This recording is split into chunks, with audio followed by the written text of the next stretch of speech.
Hey there, fearless ladies and gun aficionados. Welcome back to Liberty Lipstick and Lead, where we're armed with knowledge and a whole lot of sass. I am your host, Ursula Ann, and joining us in the firing line for today's episode is the fierce and fabulous Katrina from Alpha Female Tactical. She's a force to be reckoned with in the firearms world, teaching women new to the game to dive in, get acquainted, and gain their confidence. So grab your favorite firearm and get ready to lock and load because Katrina is about to drop some knowledge bombs and make y'all laugh while she does it. You don't want to miss this episode of Liberty Lipstick and Lead. But I'm so excited to actually speak to you. Hello. We have Katrina from Alpha Female Tactical today. I just wanted to chat with you. I don't know if that's I don't I didn't have any massive questions or anything, but it's really cool to meet another female in the space. How long have you been doing this? I know you're police deputy. Don't arrest me for asking funky questions. Just kidding. I'm a dork. But how long have you been doing that? How long have you been into this? I know you were like bodybuilding before or something, or Yeah, my life has definitely taken a lot of turns as far as career choices, things I studied in college, what I've done. I've been here, I've been there, I've been there, here. As far as Alpha Female Tactical and being part of, I guess you'd say, the 2A industry, I got into guns and everything prior to us launching Alpha Female Tactical. Oh, cool. Now, I grew up with an upbringing where, like, guns were not in my family. I lived in an area you could leave your house unlocked. Like, it was just not a thing. I started dating my now husband in 2014 in Vegas. And 2 weeks into dating, his first gift to me was a tactical folding knife for self-protection. And I was, okay. You know, it came in this little box. So I'm like, jewelry. It's going to be a necklace for sure. And then I open it and it's this knife. And I was like, oh, thanks, I think. Okay. And he's like, it's important for me to know that, like, you have something with you. We start dating. He starts getting me into guns and we slowly start developing that. And I had only shot a gun prior to meeting him one time, which was also on a weird, like, first date experience, which was weird. Not going to get into that. It's a whole different story. But but yeah, but he's the one that got me more into shooting and, like, being comfortable with it and being open to the idea of it. But once we moved to Florida in 2017, that's when he was like, hey, I want you to get your concealed carry license. Like, I want you to actually start carrying a gun. And I'm like, okay, cool. So I went and took my CCW class out here in Panama City. And they go over all the legal information, of course, sell you on the insurance. But I only shot one single bullet in that class. So for me, at least I already knew how to manipulate and handle guns because of my husband. Yeah. But, like, every other woman in the class left that class saying, okay, my gun is going to go right back in my safe because they didn't teach me how to manipulate it, how to load it, like how to aim it, nothing. They just gave us a loaded gun. We shot one bullet on a target like 5 feet away, and they're like, cool, you're signed off. Like, you can go get your CCW. And this was obviously prior to Florida's now constitutional carry that changed last year. So when I got home, my husband's, oh, how was your CCW class? I was like, I shot one bullet. He's, oh my gosh, are you serious? He had this epiphany one night, and his background is Marine Special Forces and Recon, and then he was a counterterrorism instructor for years in Vegas. He was training both men and women, but mainly men, in the military, SWAT, CIA, FBI, Special Forces, advanced tactical training and defensive tactics and things like that. So he was like, you know what? This is ridiculous that they make it so hard for women. And so one night, oh no, wait, am I here? I thought I lost you. Just for a second. Okay. And my service is probably cutting out. We had a big storm last night. Oh, bummer. But so he was like, I want to create a program for women, like a training program. Everything I'm teaching the men, I want to build women into being like badasses. So that was how Alpha Female Tactical was born. So we started with self-defense classes, and then we went into the shooting classes, and here we are. And that was in 2020 was when we launched Alpha Female Tactical. It was October of 2020. So right in line with all the fun COVID mess. That's amazing. Yeah. Which was actually in Florida. Yeah, we were in Florida, and surprisingly, I thought more people were going to talk smack because we started posting videos of our self-defense classes, which is obviously close quarters, hand-to-hand, breathing on each other. We're not wearing masks. But not a single person, like, made a comment about COVID or, like, social distancing. It was just like, cool. Yeah, women this. That's awesome. So if I can, I don't want to like infringe on your guys' program or anything, but what are some of the first considerations that you guys have for women coming in who maybe have literally zero experience but would like to become proficient? Yeah, and that's majority of our students. Of course, we always start very slow. We start with introductions, we go over handling safety, just the outline of what to expect for that day. Because a lot of our women have either never held a gun before or they have, but their first experience was like a negative experience, whether it was in a group full of dudes or maybe the instructor was too militaristic with their Mm-hmm. style of teaching, or sometimes they went to the range with their husband or their boyfriend and they were just not patient with them. So a lot of times they already come into it with their guard up, like, hey, I've already had a really horrible experience with this. So we start very slow. It also helps that majority of our instructors are women. Mm-hmm. And my husband grew up with five sisters and a single mother, so he knows like how to relate to situations. Awesome. And then something different that we do after we go through the fundamentals, we start all of our students on BB guns Oh, because nice. it just helps give you that extra level before giving you a loaded gun and saying, have at it, kid, see what Right, happens. exactly. Yeah. That's awesome. That's funny you say that because I started out with that as well. I went to the range one time before we even got married. He was like, "Oh, we should just go and we can rent one and try it out." And I was like, "Okay," because coming from California, with we didn't touch them, and that wasn't Yes. you never do. You never touch it. You go out of the Mhm. room and tell someone. And I'm like, "Who am I gonna tell, man?" He was like, "Let's get a BB gun and we can just shoot it in the backyard." And I was like, "Okay, that Uh-huh. sounds cool." And it was so like easy just to do the little plinks, and it takes the fear out of it. I think for somebody that just isn't quite sure or maybe had a bad experience. I think that's an absolutely amazing idea. Totally bridges that gap right there. Yeah. Just helps So, with that bit of confidence. And then for us as instructors, it helps see safety concerns. We can yeah. catch that and nip that in the bud if someone's flagging or flashing or just being unsafe. I really like that. I think that's a great idea. That's incredible. I've never heard anybody say that before. They're just like, no, you just get it behind it and you grab it and you do it. And it's how am I supposed to hold it? I'm just getting off the teacup phase. I'm a really good shot with my AR, but when it comes to the pistol, for some reason, my hands and I'm like, we're gonna edit that. It's a lot harder than people a lot of technique to it. And Yeah. people with all sorts of different grips, they teach you not to hike your thumbs up. But I've seen some shooters in videos nail their target and their thumbs are way up here, or everyone's so different. There's obviously the right and the wrong way to do it, but everyone just develops, I think, their own Mm-hmm. Whatever grip and works it. for their hand within the confines of this. We'd like you to do it somewhat like this, but if for some reason your thumb is up, we're not gonna. It's not that big a deal. Um, Yeah, you know. if you're hitting the Um, target and you're running with it and yeah. moving with it and you're being pretty good with it, then by all means, it That's works. one of the coolest things I thought when I saw like you guys are moving a lot. And Yes. then I really appreciate there's people of all shapes and sizes because I'm a little bit bigger than most people. I was Yeah, laughing with absolutely. Julie the other I day. love. She was like, "Have you seen Katrina?" And I was like, "Yeah." She's okay. Just do another pull up. And I was like, "I can barely do one, so I'm always impressed."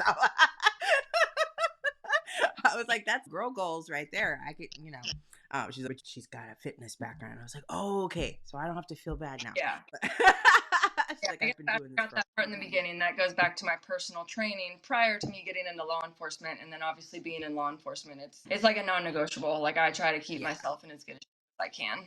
absolutely. I think that's a good goal for anybody these days. But I'm curious because I had spoken to Ursula 308 not too long ago, and she said they don't actually train you to shoot they just train you to qualify to pass the test. And I was like, oh wow.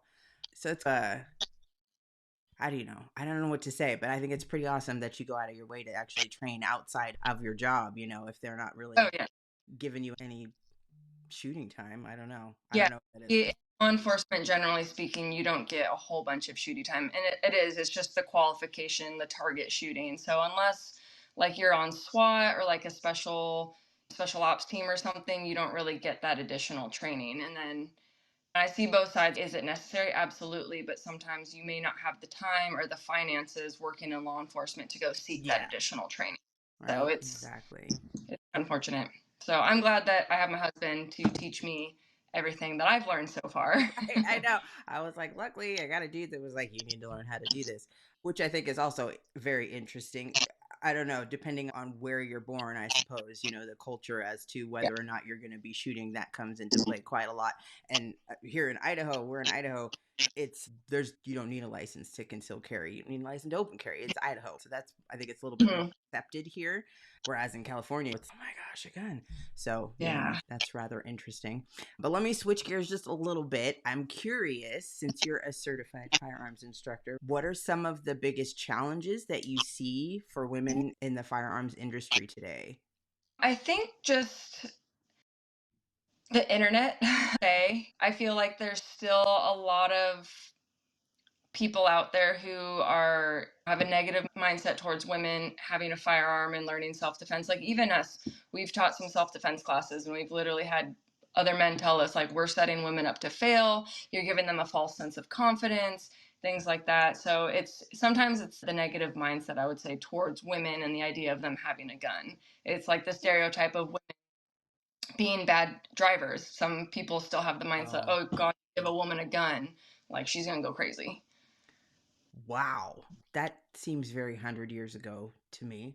But Yeah, and it's I not mean, everywhere, yeah, but yeah. there's still going to be that on the internet, and so that just already puts a negative taste in a woman's mouth who wants to I, learn. yeah, those are definitely some very common misconceptions. Um, but that's to be expected. It's very interesting. Like when I went to go get my very first pistol, the guy looked at me like, your husband's over there. And I was like, no, Yeah. I've talked to several people. I want this particular gun. He's like, do you want to Yep. like hold it or train with it or whatever? I was like, no, I've already done that. I just want to buy it. He's questioning. I'm good. But then that's probably the same guy that'll be like, yeah, this little one's fine, and then you just throw it in your purse and call it a That's day. yeah. And I'm like, first of all, I don't want to throw it in my purse. Second of all, I want something that fits in my hand. I want something that's a little bit heavier. That's another thing. Oh, a small gun is going to be great for you. Yeah. And I totally thought that in the beginning. I'm like, oh, it's small, so it's not as scary, and it'll be fine. And the thing's literally just jumping out of your hand. And people are like, why? Why would you want a heavier gun? I'm like, because it's easier to shoot it straight. I'm just saying. Yeah. So that's And they have our class with the little snub nose revolver, and I'm like, you don't want to shoot that. no. You don't. If you want to enjoy shooting, I suggest you put that back in the box and shoot one of ours. Yeah, try this one instead. You might enjoy yourself. Man, this is really cool. I know that your husband has recently started his own alpha male tactics or Yeah, his Alpha Fight Tactics. So alpha we've had fight Alpha tactics. Fight Tactical, and then we have a lot of men out there that once they see what we do, they're like, oh, wait, like that's badass. We want to do that too. But it's still the stigma of, I don't, alpha female, that's You feminine. got to have I a don't dude want to name. do that name. So to make sure the men still feel masculine, because they're doing the same thing the women are doing. Just obviously Mm-hmm. now we have the men's version and we have the women's version, and we can keep them separate for comfort. Because that was the whole point of the women's classes, was to provide a comfortable learning environment for the ladies, so they didn't feel they were around either former military or former law enforcement or just a bunch of guys that already had experience, and then Mm-hmm. they're brand new, feeling Yeah, uncomfortable. So now we absolutely. got guys classes, and we're getting that launched, and that'll be a lot of fun. I love it. So when did the Zendira carry bag come into play? Because I see you with that every single day. Oh I gosh. That's like my favorite way to carry as well. It's super comfortable and And Julie, she just made a post on that the other day on how like our friendship and everything just began. So we were TikTok friends, I think, and she had actually called me, I think left a voicemail, 2022, just being like, "Hi, I'm with Zindira Concealed Carry Bags, yada yada," and she had offered to see if I was interested in trying one of her bags and using it at the range. And I'm like, someone wants to send me a free bag to try it. Cool, yeah, that sounds awesome. oh, was that So like that was the big one, right? And you shot that it. was the big one, the Monday. And then she sent me, and she allowed me one day too to go take it to the range and actually shoot it up with the bulletproof armor. And I was like, this is so badass. Like, this is so fun. But we went from there, and I was putting it on my social media and posting with it. And this was before like we even had any kind of partnership or anything. I was just like, this is cool. Like the magnetics or the magnet Yeah. idea is genius. Mm-hmm. And I agree with this. I think this is awesome. Even my husband was like, dude, this is cool. Like, why don't they have this for the guys? The guys don't want to wear a fanny pack. Yeah. I'm like, it's perfect. His little satchel, his little man purse, I call it, that he carries sometimes. So he definitely rocks the man bag. But yeah, and so that just started from there and just snowballed. And so she sent me a version of each of her purses to take to the range because her being in Mexico, she can't do that. Yeah. So I was like, shoot, send it to me. I will go try it at the range Happily. as much as. So she sent me one of each and took it to the range. And I was like, oh, I love these. And because I had a Jesse James concealed carry purse was my first one. Mm-hmm. And going from the zipper to the magnets and just having an easier option, I was like, okay, game changer. Like, you've sold me. This is so much Yeah. better. I can imagine a zipper kind of rips your hands up going in and out and things get caught and all of that. So yeah, this one's Yep. definitely, yeah, I can't say enough good things about it. You know what I'm saying? It's just perfect. And I got my big full size the other day, the green one, and I was like, oh my gosh. And I'm like, oh my God, oh, this is perfect. Because I have a little 32 Beretta that I was using, Yeah. the smaller one, which surprisingly, as it's an all metal gun, it's much better than some of the smaller guns you can get. But I got the P365X macro in the full size, and that one I'm like, oh, now I can actually carry it because I was trying in the small one. I was like, it's too tight. It's nice having that full holster, too. It's a little bit easier, Yeah. I think. No, I think that was great. Also gives me a better draw. I feel like I'm not trying to finagle it out for someone who's a little less experienced. It helps me out a little bit. But I did have a few rapid fire questions for you if you feel like answering Yeah, those. sure. Do it. My husband was like, ask her pistol or rifle. And I was like, I'll be honest, much more experience shooting handguns and pistols than I have rifles. Rifles are great. Rifles are fun, mm-hmm. but there's a time and a place for both. You're You so know? nonchalant about it. What is And would it your be cool to just walk around with a rifle? Yeah, but people do? It's Idaho. They get some looks, I'll yeah, tell you. Okay, so what is your favorite firearm? probably my Glock 43X. Really? Just that's my everyday carry. That's the one I've shot the most. I'm a Glock fan. I know a lot of ladies like the P365. I'll be completely honest, not my favorite. It was a little too snappy for me. Hmm. So, but also to be honest, like I haven't shot a whole bunch of guns. There's still so many brands out there that I've never shot. So There's one so many day, brands, period, right? It's just a mass amount. one day when I have a bunch of money, I'm just gonna go to a range and just rent every single one and just try every single one. But I'd have to attend that session. That could be fun. yeah. So, but I like my Glock. My husband's a Glock dude too. We have several in the house. He carries his Glock 19. We have a 48, 43X. We just got the 44, which is the 22 caliber for our students that need a lighter gun or something with less recoil, Hmm. or maybe they have arthritis. The little 22 Yes. caliber is perfect for easier manipulation and handling. But then too, it was cool to find out one of my coworkers went to a Glock armor class, and they taught him that Glocks on average have about 30 something pieces to it, and the average gun has 70. Yeah. So it's nice to know that a Glock has way less pieces, meaning it's less opportunity for it to malfunction. So I feel I had safer no with one. idea. Yeah, that's very cool. I had no idea. So, what is the most rewarding part of teaching women about firearms? Watching their confidence grow with just in that 4 hour window. Like, we've had women come to our classes that they told us, like, I won't when my husband takes his gun out of the safe to clean it, I leave the house. Like, I won't even be under the same roof because I'm so scared. And then watching them get to the end of class being like, hell yeah, this is awesome. Some even go right to the store at the range because our range sells guns and they buy a gun that day. I'm I like, love it. that's That's awesome. really So just seeing their confidence grow. We've had a lot of students who have suffered trauma, abuse, whether it was with a firearm or not. We've had a student overcome. She unfortunately watched her husband point a gun at her and then take his life. So she was definitely very fearful, and she came yeah. out very timid. And by the end of the class, was just like, "Hell yeah, this is Yes. awesome." I love it. That's So awesome. just watching them go from even like closing their eyes and being like Hmm. super nervous, that by the end of class they're tapping and racking and they're coming up on target, and you can just see the confidence in their manipulation, their handling. I don't know, like a weight off their chest or something. It's so cool. I love that. That's one of the reasons I started doing this podcast. I was like, we got to take the stigma out and we got to get people comfortable and we got to keep people proficient and just make it like an everyday thing, right? Where this is America. Hmm. But anyway, um, Yep.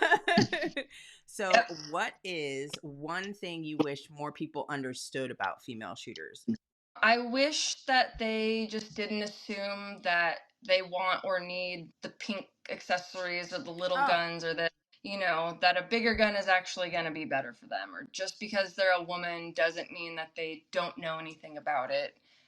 Just don't assume or stereotype, because there's a lot more women now carrying guns, educating themselves on guns, taking classes, becoming instructors. So, Yeah.